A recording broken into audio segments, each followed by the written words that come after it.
So, Jake, what were your thoughts on Ascension of the Cybermen? It threw me for a loop. Safe to say. Is that a good thing? I think it's a good thing. Yeah, there's a lot going on, and it is in that danger realm of too much going on, but I thought it was really cool. The reveals were awesome, the cliffhanger ending. Oh, yeah. It's wonderful. I thought it was a really good episode, but again, the Doctor was split up from the companions, which... I mean, they seem to be the better episodes this series. Yeah. And the Doctor's doing her own thing and being the Doctor, which is awesome. So what about you? What do you think? Oh, I loved it. I'm just really worried that they've only got an hour and 5 minutes to slot in a lot of things. And I think they're going to add to it even more in the second part as well, so they've got even more stuff to do. I hope they don't, because I want them to deal with what they've got already. I don't want them to put too much on the plate and then the payoff is just kind of fizzles out, because I want the impacts to make an impact. I don't want them to just be like, oh, this happens and that happens and this happens and that happens, and it's continuous, because it just kind of overloads you a bit and could be too much to deal with. But I don't know. I don't really know how to judge this entire series, because there's been some really good episodes and then a few that have been a bit terrible. And then obviously last series wasn't that great. So, okay. The ending, I don't know. I can't really see where it's going to go. No, I agree, but I think that one of Moffat's biggest criticisms when he was the showrunner for Doctor Who was that when he wrote a two-parter, he could do an absolutely fantastic first part, but the second part was always lacking and lackluster. Yeah. And, you know, when we've seen Chibnall do a two-parter now in Spyfall, and he pretty much nailed it. Yeah, I thought that as a two-parter was brilliant. So I've got faith that he can possibly do good in this final part. I hope so, because there's so much that needs to be wrapped up. There's the whole timeless child thing. Whatever the hell's going on with that, we're probably going to talk about in a bit. Yeah. There's the entire cyber war, which needs dealing with. The last humans of Earth, apparently. The lone Cyberman. Yeah, the lone Cyberman and what he's actually doing. And this whole Irish thing. This weird Irish guard storyline. Isn't it? I mean, I've read too many theories about it. Same. Online, so, but first off, let's talk about the Cybermen and the Master. Okay, but So- I was gonna firstly Okay. say that Jodie in this episode was phenomenal. Oh, I think that's a given. I think it is a given, but it was a definite new side to her character. She was good. Yeah, so like, in Villa of Diodati, she did have a go at the companions, and we did like that bit. But there was that moment where she snapped at them. Yeah. And that was glorious. It was great. I hate the companions, so I'm glad. No, you don't. You like Graham now. He's okay. It was better in this in the Ascension of the Cybermen, I've got to say. But I mean, laser shoes is all I keep saying to you. I can't get past that at all. Okay. But the darkness of the Doctor is really shining, which is a bit of a juxtaposition. But she's doing brilliant. I love it. What about the Cybermen then? So, which Cybermen do you want to talk about first? Is there 3? Oh, how many is there? We'll talk about the easiest. We'll talk about the easiest one. We've got the Cyber drones. Yeah. Oh, they weren't the best. No, but that was the cheesy side of Doctor Who. Yeah, but I love the cheesy side of Doctor Who, and like the idea of the cyber drones was I think it's very 80s sort of cheesy Doctor Who. It did look very 80s too. It did not. I wasn't keen because I like the idea that the Cybermen have something that can scout for them and recon and all that, but it was a bit of a silly thing to come out of nowhere, and then to render the Doctor's defenseless completely useless. Oh no. That was great. Yeah. That was great because she was setting up all this stuff and it was all, this is the emotional inhibitor that makes them feel. That was all stuff that was done in like Rise of the Cybermen Age of Steel in Tennant's era. And then it's like, Cybermen are allergic to gold. That's something that was taken straight from Classic Who. Again, the throwbacks to Classic Who. Oh, yeah. This one, it's brilliant. But what about the other Cybermen? We've got a few to talk about. Yeah, so you call him the Cyber Zealot? I've seen people online calling him that, and obviously he's called the Lord Cyberman. I still call him the Lord Cyberman. It's just one or the other. It's not like it's this name exactly. So in this episode, he once again was fantastic. I thought they were going to kill him off. I thought they were going to make him a secondary secondary villain in the first part of the finale and kill him off, but it looks like he's going to be one of the primary villains in this loose 3-parter. Yeah, I'm glad he is, because Tim Shaw from last series it's a massive step up from Tim Shaw. I feel like Tim Shaw was a very B-Tech version of what we're getting now. Like he was a terrible version of how the Lone Cyberman is now. So it's going very well. But what about the companions that the Lone Cyberman has? The old New Who Cybermen. Oh yeah, the classic boy. They look so classic Who. Yeah, and I've seen people complaining like, oh, it's great, but they shouldn't have the light on top of their head. But the design for the Cybermen in, I think it's the Invasion, did have a light in their head, but you can't see it very well because it was in black and white. But their like head is taken straight from that, and then obviously the body is the 2012 design, but it looks a lot more sensible. It does look cool. But yeah, I do adore this design, and we haven't seen much of it really. We've only seen them sort of wake up and strut around a bit. They haven't. Yeah, we've seen. I'd say we've seen a lot in quantity, as in like we've seen a bunch of them. But we haven't seen them do anything yet. Yeah, that's what I mean. It's going to be interesting. So I think they're saving that for this episode coming up. But that to me, I don't know what they're going to do, because obviously the Lone Cyberman is probably the most powerful one and the scariest. He's the big bad guy. And then does that mean this new Cybermen are going to be sidetracked as like side villains? They're just going to be a little obstacle for everyone to overcome? I'm a little bit worried about that. I think at the moment the danger is with Graham and Yaz, but I think it's going to cross over into Ryan's character arc. Okay. Of him basically fighting to survive. Because I think somehow the Cybermen are going to end up on the unknown planet, which we originally thought was Koshamus. Yeah. But Koshamus is a bloke. Yeah, it's a fella. But I think that they're going to end up on this unknown planet, and Ryan and Koshamus are going to have to fight him off. I think that's going to be something that's mainly done for Ryan rather than Graham and Yaz. Maybe Graham and Yaz are taken hostage by the Lone Cyberman. Yeah. And that's how they get sort of put in the episode there. That's not a bad show. I'm wondering through that like speculation there if the companions are gonna kick the bucket in this last episode, or they're gonna survive and the Doctor's gonna leave them on Earth, because they keep getting into trouble when the Doctor tells them not to. So. I would like to see that happen. I don't want all the companions to walk out alive. I've never wanted that from the start of Series 12, to be honest. Yeah. And it's changed for me all the time on who I think it's going to be. And one theory which I have, which I've actually made myself, which sounds crazy enough to be true, is that this is how Graham finds out about his cancer. Yeah. Is that the Cybermen capture him and they go to upgrade him, and they scan his brain and all that stuff, and they find this impurity on his brain, and therefore he can't physically be upgraded. Oh wow!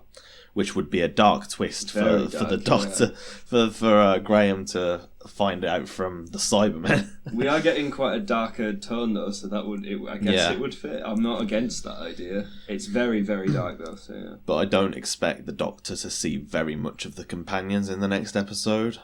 And I am so happy about that, because it's just going to be the Doctor and one other character. And who's that one other character though? It's the Master. You're so excited for this because you love Sacha Dhawan, don't you? Sacha Dhawan has absolutely sold it for me in the short time he's been the Master. In the the very few scenes we've seen him in actually being the Master, he's done a really good job. I'm convinced he is the Master. Oh yeah, straight 100%. Away. And he's put his own take on it. He's taken a little bit from classic and a little bit from modern, but most of it is his own classic take. It's one of those things you probably can't help as an actor though, looking at the past incarnations of the Master, however many there've been, and trying not to copy them. But yeah, I think this is going to be just purely the Doctor and the Master. And there's that trailer that's come out where you see the Doctor lunge at the Master to attack him and stuff. If we're going to get a feisty, fighty Doctor, that's going to be cool, because that means she's hit a breaking point. Because the Doctor doesn't like to fight. The Doctor famously runs.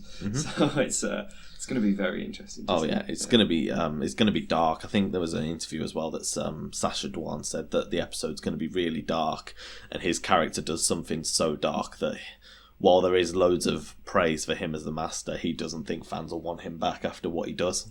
Oh, what could that be though? That's what I'm thinking it could be something to do with this timeless child thing of him like luring her into this, not a trap, but like a method of finding out this whole timeless child lie, and trying to be really caring about it, and then at the end he just snaps, and it's basically torture. If it's torture, that would go the dark route, and it would fit with, because things keep getting progressively darker. 100%. So torture being the finale is, I could see that, I guess, but also, I just don't know about this whole timeless child thing anyway. No, there's this weird Irish flashbacks of which we think could be linked towards it. I think they are. They wouldn't put that in there for no reason, especially in the 2 episodes that are the finale, that we've been told the timeless child thing is going to be. So obviously we've got Brendan. Brendan and his father that doesn't age, and his police officer boss that also doesn't age. It's baffling that Brendan did age, because obviously he was intrinsic to whatever the hell they were planning, his father and that. The bits that confused me with that story was that, I think you pointed out, why was his dad confused when the random baby showed up, and then he's using him for experiments? So if it's a cycle thing, like a constant loop of them experimenting on Brendan, then that doesn't fit really, does it? So. Yeah, and if they are going to go around the whole route of Gallifrey being island, I'm not sure I like that. I don't know. I've seen some stuff online. If we want to jump to the speculation and theories, we can jump to some spec. There's quite a few, and a lot of random Time Lord names thrown out that I'm probably gonna get wrong, forget, or mispronounce completely. Tactician's one. There's Rassilon. There's the whole Time Lord Council. There's been theories about that, which is just a bit too much, to be honest, on my end. But one of them is that this whole Kashamus is Rassilon. Yep, I've seen that one. Yeah, and that the surviving humans of the Cyber War go on to be the first Gallifreyans. Okay. And eventually build up the society that is Gallifrey from the destroyed version that the Master did. But to me, that's kind of a bit of a loop. It's a constant loop, which Doctor Who's very good at destroying. So I'm not sure how I feel about that one, but that is one that's gaining a bit of traction on Reddit and stuff, and other communities like Discord. So obviously the other one that I've seen on Reddit, I think I've also seen it on Gallifrey base. Is that the Timeless Child is experimented. Not a Time Lord, and not a Gallifreyan, something else. But you said that from the start, though. So, But they've expanded on it somehow. Oh God! But they've basically taken in all the stuff with the Doctor Roof things, that episode, and basically the Doctor that we know gets their name when they joined the Time Lord militia, which is where Gat comes in, because she was in the militia for all for the ability for giving the Time Lords the ability to regenerate, and that's where she gets the Doctor from, which is, I don't know how I feel about that. Neither do I. Because one of the big things that's going on right now in all the Doctor Who communities is the discussion between whether we want canon to be completely rewritten, or we want backstory to just be added to or destroyed, because it is quite a common thing for Doctor Who's canon to be changed. I'm completely with the rewriting and changing of canon, to be honest, because it just allows a lot more creative liberation for showrunners. You look at Russell T Davies in his era. He's like, oh, Gallifrey, we destroyed it, and then Moffat's like, we brought it back, and then Chibnall's like, we destroyed it. You can't, when you become a new showrunner, you can't focus in on everything else that all the other showrunners done, because then the show becomes too restrictive. And Doctor Who is not a restrictive show at all. If anything, it benefits on how open and potentially canon destroying it is sometimes. So I'm very much for it. I think the Doctor, the route that things seem to be going, though, is that the Doctor is this almighty being, this god that can do all this thing. And because we've had such a jump through the Doctor's history, if we go through it, it's like originally the Doctor was human until like the 40-something century or something like that. I can't remember exactly. And then the Doctor was half human, and then now the Doctor's a god-like being or something.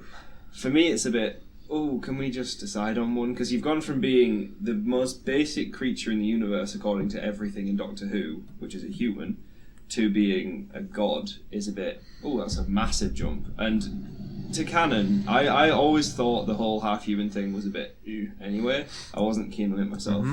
And if you write the Doctor as a god, you have the same problem that Superman faces. Is that Superman is literally the most powerful being in DC, well, until they rewrote some new characters. But they had to kill him because it was kind of a bit too much. He was too perfect. And the Doctor being that immortal being that's too good and can fix all the mistakes, because she can travel through time and fix everything she's messed up. Giving her that power, as well as being immortal and being this all-knowing being or whatever, this such an intrinsic part of the universe that's big. That's very big. And I don't think it can be sorted in just one episode. It's going to take a whole series working on this story of this brilliant being, the Doctor, to actually ingrain it in people's minds that it is a thing. So I don't know. To me, from a writing standpoint, it's kind of setting yourself up to be in a corner. Like you're eventually just going to have nowhere to go with it other than killing the character. But killing the Doctor, if it's this immortal being that regenerates constantly, is quite a hard thing to do. I see where you come from with that. Yeah, that's the only problem I have with it, because I don't mind rewriting canon. I'm all for dumb canon and really stupid backstory. I love it. It's great seeing people jump through hoops and try and put it together. It's just funny to me. But yeah, that's the problem I have with the direction it's going at the moment, which I hope it doesn't. Okay. So what about you? Are you seeing it go that way, or? Sadly, for you, I am seeing it go that way. I'm seeing that William Hartnell's not going to be the first Doctor anymore. I think I've come to terms with that. Yeah, I think I'm okay with it. I think it's taken some getting used to, but the way they're writing it now is that it's going to go that way. It depends how they do it, though. If they do it in a way that's quite like brash and disrespectful, then it'll suck. It'll be awful. But if they do it in a way that it does actually make sense, and there is some sort of continuation from there. But that's just another loop they'll have to figure out, though, with the Roof. If the Roof Doctor is this pre-Hartnell being, they'll have to figure out where it fits in, how to do it so that everything Hartnell had and how he was as a character fits with this Roof thing. Because one of the first things about the early Doctors was them learning to be more like a human, I guess, more compassionate and more caring. More like a Doctor would be. Yeah. So to then have someone before that was, I know Roof hasn't shown any of those values, I can say, but to have someone who's lived 13 lives already, you'd expect them to have some form of emotions and passion and stuff. So I don't know how they're going to do it. I honestly can't see how they'll do it in a way that's not going to piss off at least half the fan base. Oh yeah, they already have. They already have. Yeah. There's a lot of Not My Doctor people going ballistic over this. Yeah, but they're Not My Doctor people they're not the best fans you want to please. No. I think that it's the casual audience thing, though, as well, that I mentioned to you earlier in the week. Sorry, I keep waffling. But, no, don't worry, this is good. This is good. It's the casual audience, because Doctor Who is one of BBC's longest running shows, I think it is, to be honest. And, it's gotta be. It's... Everyone I know can just jump into Doctor Who at a random episode and be caught up pretty quickly. They can just do a quick Google search what's going on currently and find out what's going on. Or you can jump in from the beginning of a series and have a clue, because it's a new Doctor. The first story of every series is the Doctor's regenerated, figuring things out, just like a new member watching would. So if they're going to shove in all this lore, all this backstory, all this stuff, and then have the next series, because Jodie's in the next series, to deal with it, because they're going to need to, then that's quite a lot of stuff that a casual viewer is not going to know. And new fans, especially, are going to... I know binging is commonplace now. They're going to have to binge most of Jodie's era to actually understand what's going on. True. Which, to me, goes against quite a lot of what Doctor Who as a show is about. Like, usually it's just for informative stuff, and you get tidbits of the Doctor's backstory throughout, which is really cool. Mm-hmm. And I just don't want them to ruin the whole idea that it's meant to be. It was originally meant to be like educational, like scientific, and it was like sci-fi then history, wasn't it? Mm-hmm. Are they going to stick with that after this? Because this is a big canon change, isn't it? So, like I said, they're going to need a lot of time to like deal with it all. Honestly, don't know. It's a big question. You know, there is a chance as well. There is a chance that everything we've just said's wrong. I kind of hope so. But I don't know. They're all probably better writers than I am, so they could probably see a billion different ways that this could go and could go a lot better. So. Yeah, so I guess we'll find out next week then. I can't wait.